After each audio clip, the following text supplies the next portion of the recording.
Hello everyone and welcome.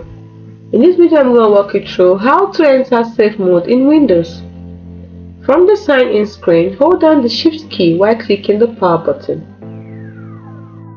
Select Restart. This will take you to the Choose an Option screen. Select Troubleshoot. Next, select Advanced Options. Next, select Startup Settings. And then select Restart. Your computer will restart. Press 4 or F4 on your keyboard to select Safe Mode. The second method is from within Windows. Open Settings. By clicking on the Windows clip of the I key, go to Update and Security, click on Recovery. Then, under Advanced Startup, click Restart Now. This will take you to Choose an Option screen. Select Troubleshoot. Then select Advanced Options. Next, select Startup Settings. And lastly, select Restart.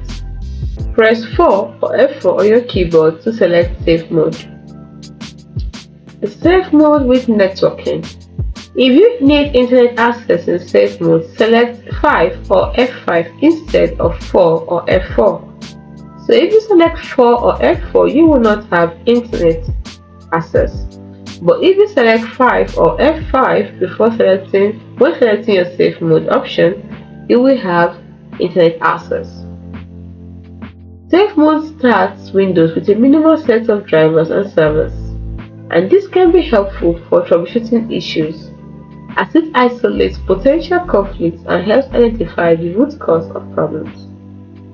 Hope you found this video helpful. If you did, don't forget to like and subscribe to the channel for more. Thanks for